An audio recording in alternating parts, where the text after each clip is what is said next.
তো আমি চাপৰ মিউনিচিপালিটি বোৰ্ডৰ 7 নম্বৰ ৱাৰ্ডৰ প্ৰথম খণ্ড আৰু দ্বিতীয় খণ্ডৰ যি ৰাইজ আছো, এই ৰাইজৰ এই দুখন গাঁৱৰ মাজত এই এটাই সংযোগী পথ।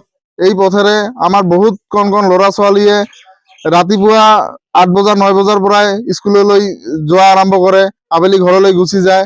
কিন্তু এই অলপ বৰষুণৰ পৰাৰ পিছতে আমাৰ এই দুখন গাঁৱৰ যি সংযোগী পথ, এই পথটো একবাৰে অচল হৈ পৰে।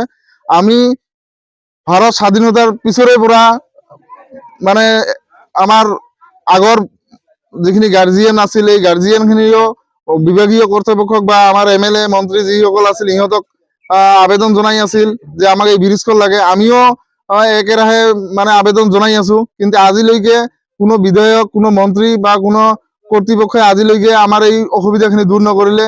ভোটৰ সময়ত প্ৰতিজন MLA মিনিষ্টাৰে ভোটৰ কাৰণে আমাৰ গাঁৱত আহি সোমাই আমাক প্ৰতিশ্ৰুতি দিয়ে যে এইবাৰ মই জিকিলে এইখন কৰি দিম, মই জিকিলে এইটো কৰি দিম। কিন্তু যেতিয়াই ভোট পাই সি ৰোজা ঘৰলৈ গুচি যায়, তেতিয়াই আমাৰ ৰাইজৰ মানে খবৰ নোলোৱা অৱস্থা হয়। আপোনালোকে চাই আছে যে অলপ বৰষুণ পৰিছে, আমাৰ এই দুখন গাঁৱৰ যি ৰাইজৰ অৱস্থা আপোনালোকে নিজে চাওক, কি অৱস্থাত আমি ভুক্তভোগী হৈ আছো। তো মই আপোনালোকৰ জৰিয়তে অসমৰ মুখ্যমন্ত্ৰী ডক্টৰ হিমন্ত বিশ্ব শৰ্মা ডাঙৰীয়াক অনুৰোধ জনাওঁ যে যাতে আমাৰ এই গাঁৱৰ এই যি অসুবিধাত আমি পৰি আছো, এই অসুবিধাখন যাতে আমাৰ এখন পকী দলঙেৰে আমাৰ এই অসুবিধা যাতে মানে হেৰি কৰে। আৰু আজিলৈকে কোনো মন্ত্ৰী বিধায়ক অহা নাই, কিন্তু আহে মন্ত্ৰী বিধায়ক যেতিয়া ভোট ল'ব লাগে, তেতিয়া আমাৰ গাঁৱৰ মাজত আহে, আমাৰ ৰাইজৰ লগত বহে, কিন্তু তাৰ পিছত আৰু খবৰ নাইকিয়া হৈ যায়।